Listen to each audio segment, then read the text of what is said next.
What's up guys, Nick Pell coming to you once again with another book review, and as always this is coming from my white room. This week's book that I have for you is the third book in the Song of Ice and Fire series called A Storm of Swords.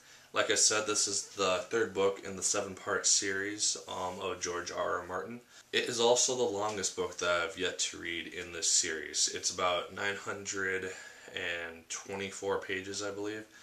And that's with both a prologue and an epilogue, and not counting the information about all the different houses and whatnot. One thing I should note is that there will be spoilers from A Game of Thrones and A Clash of Kings. Not any major spoilers, I don't think, but if you haven't read those books, some things will be spoiled for you, obviously, since I'll be talking about the events that have occurred after those books. So, you've been warned.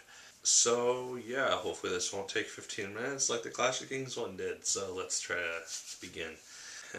First off, we have characters, and like with the last review, I will start with the kings, and this time we're down to 4, with Renly's death in Clash of Kings. Our first king is probably my favorite at the moment, Robb Stark. He is still the king in the north, although the north has been lost after Theon Greyjoy basically burned Winterfell and his father took it over at the end of Clash of Kings. So he's currently stationed in Riverrun and is still fighting the Lannisters and trying to win the crown from Joffrey. And one thing that I did like is that we see a lot more of Robb in this book than we did in Clash of Kings. We saw a fair amount of him in Game of Thrones, and then he just kind of seemed to be off fighting a lot to me in Clash of Kings. So I was kind of happy to be able to see him through Catelyn. And yeah. Another king that is currently on the Iron Throne is Joffrey Baratheon. He is basically the dick of the 4 of them. He has no right to the throne because he was born of incest from his mother and father, who are Cersei Lannister and Jaime Lannister.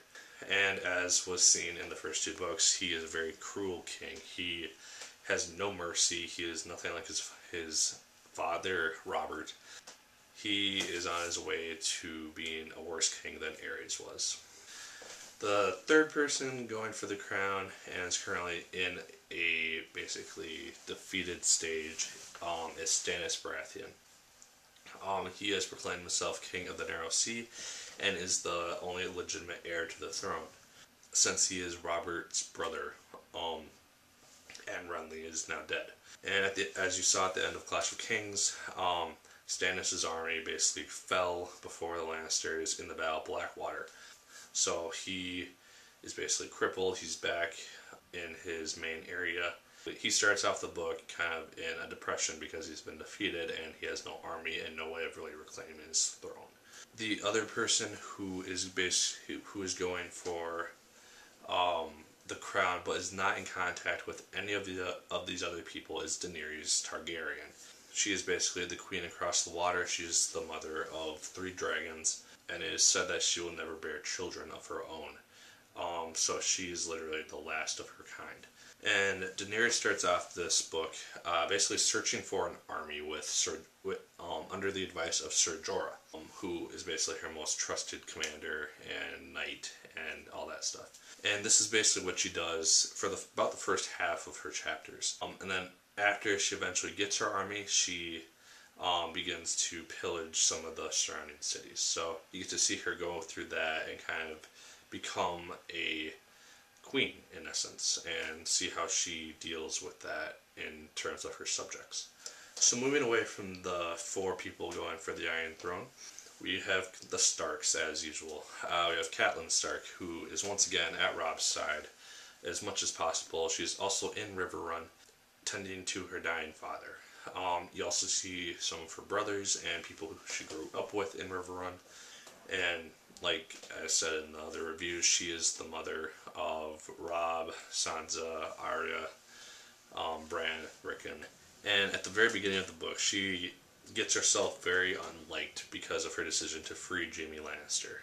Yeah, you kind of see the consequences that she has to go through dealing with that decision. You also have Sansa Stark, who is still being held at King's Landing, but she's no longer betrothed to Joffrey. So therefore she's still a prisoner. However, she does make some friends with Joffrey's new soon-to-be wife. So that's kind of an interesting series of events, and seeing how she's slowly but surely plotting her own escape.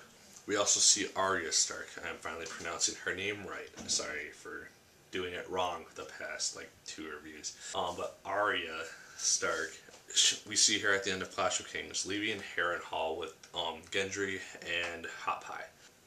And that is how she starts off the book. She is wandering with them and trying to make her way towards Riverrun, and at this point the Trident, which would take her to Riverrun. And hers is one of the more interesting narratives, I think, because she has a lot that happens to her in this book. And it's really interesting to see how black and white she can see some things, despite how some people have treated her in the past, but now treat her differently.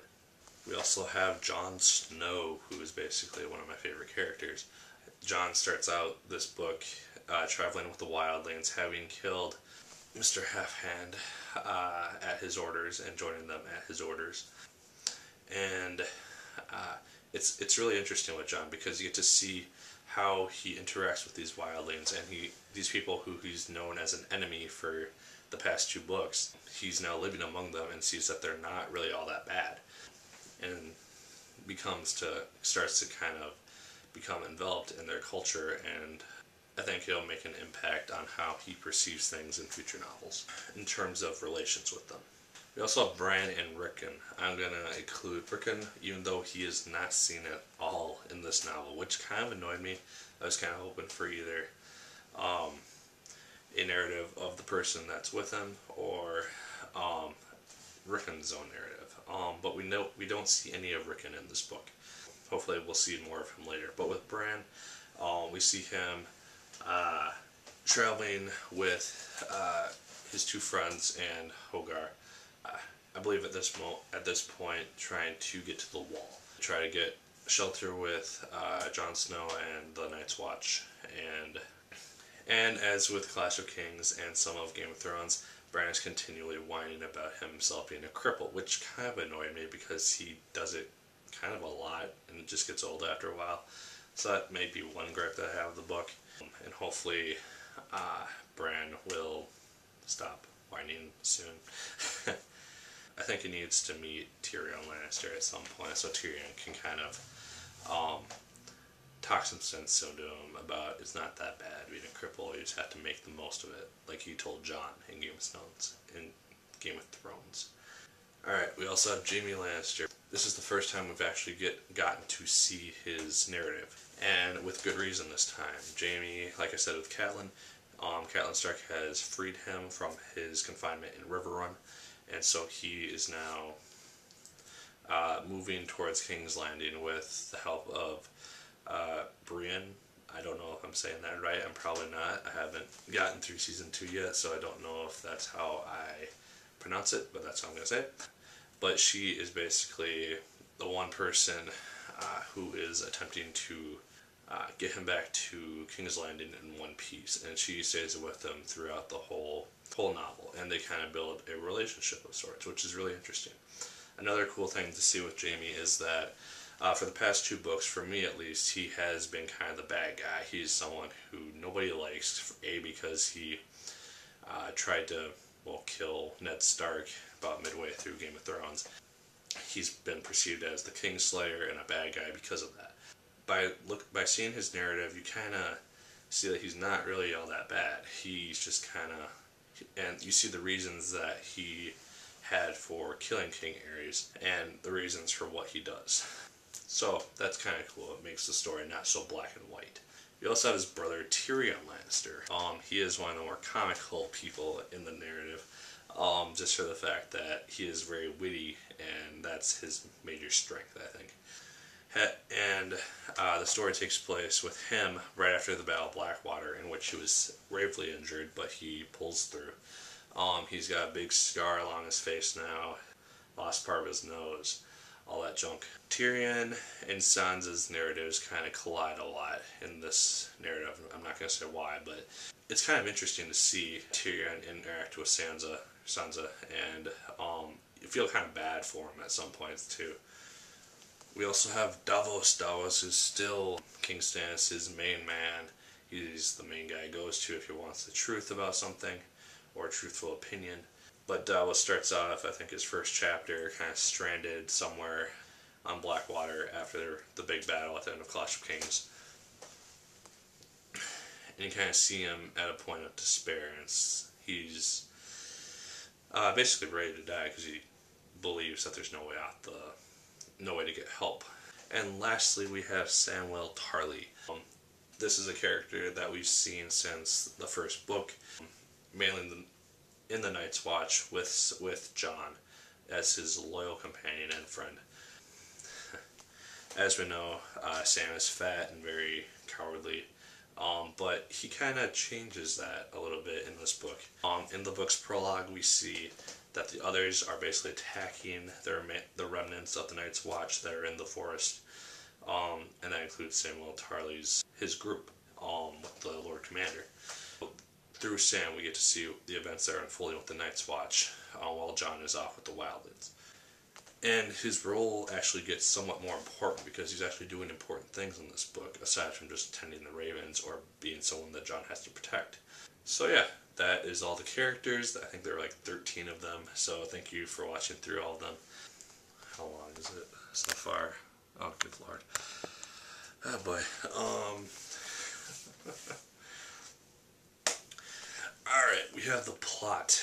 Like I said, start with the prologue. You see that the others are attacking the camp of the Night's Watch, and that kind of sets up at least the Night Watch's story and somewhat Jon's story as well. And like with the last book, the story just seamlessly continues onward. It doesn't stop at some points until like a paragraph of what went on with this character in the last book. It just flows like it should, and just continues the story right off the bat, which I really liked, as I did with Clash of Kings, and I felt it worked really well. And one thing that's kind of cool is that the story itself is pretty steady for the first 2/3. Stuff happens, and but nothing really major. And then about page 550 hits, and then from there to the very end of the epilogue, stuff just happens. People die, things unfold, and the book itself is just changed immensely. And basically everything that you knew at the beginning of this book will be different at the end of the book, starting about 2/3 through. And if you know what happens, do not say in the comments, or else you will be deleted, or your comment will be deleted. But it's just, oh my god, it's crazy. And there were many parts where I was just stunned that they actually did something like that. It's like, you just did that? What? That's crazy. So yeah, that's something to look forward to, and a reason to try to get through the first 600 pages of this book. And like with the last book, the book has its laughable moments, mainly with Tyrion, but also with some of the other characters. I found myself laughing at just witty things that were happening, and just ironic coincidences and all that type of stuff. So that the book continues to deliver in terms of comedy. But overall, the plot is very good, and continues on with the legacy that Clash of Kings presented. The War of the Five Kings is still raging. Well, I guess it's 4 kings now, but it's still raging, and it's really kind of interesting to see. So on to themes. We have 4 themes once again. We have death. Death, like I said in the plot portion of this review, death has a significant impact about 2/3 through this book. Just with a bunch of major characters dying off. I'm not going to say who, but it's very... You wouldn't really think that they were going to be killed off in that way. So it's kind of really cool to see it happen and see you stunned. And it affects the whole story. Another theme for this book is justice. Like with the other ones, we have the king's justice and basically what's right and wrong and the right way to do things. And we also have religion, once again, with Melisandre and her one true god, a god of fire. And then you have the 7 gods of old and new, and just how people interact with them. It's not a huge role, but it's also in there. So, and then we also have good and evil. Like with Jaime, this is like no character is purely good, no character is purely evil. Each one has reasons for doing things, which once you see it through their eyes is fairly reasonable. And it's kind of well, it's cool to see how these characters interact like this. Alright, next up we have enjoyment. I really enjoyed this book. Right before I read this book, I saw some of the Comic-Con coverage of with the cast for last year's Comic-Con, in which George R. R. Martin said that about 2/3 through the book was about there was a scene which was the toughest for him to write out of the 5 books so far. So that got me really excited to read this, and it truly delivers, if I haven't emphasized that enough. The characters work well as always. They deliver interesting dialogues and very creative plot lines, and it's really cool to see how they all intertwine. There's an interaction between 2 characters at the end of the book that I didn't really expect to happen, to be honest, at least not yet. So that was very interesting to see. But yeah, overall it was a very well done book. George R. R. Martin succeeded immensely with it. I believe it's a fan favorite, and it's really evident why. It's also made me very excited for Feast for Crows, which will be reviewed next week on this channel. Check back next Sunday for it. So yeah, I highly recommend it if you've read Game of Thrones, Clash of Kings, or if you watch the show in general. But yeah, that's my review. I'm pretty sure it was probably long, so thank you for sticking through it if you did. Like, favorite, comment, and subscribe if you so choose. I'd appreciate it. Leave a comment down below. What's your favorite Song of Ice and Fire series book, and why? Try not to leave any spoilers Try not to leave any major spoilers relating to the books themselves. You can talk about individual characters, but if it's something that has occurred after the events of Storm of Swords, do not put it in there. And I'd like to hear what you think, because I will probably have Dance with Dragons done by the time this review goes out, so it'll be fun to kind of talk about different things. But yeah, as always, my name is Nick Pell, and once again, keep on reading.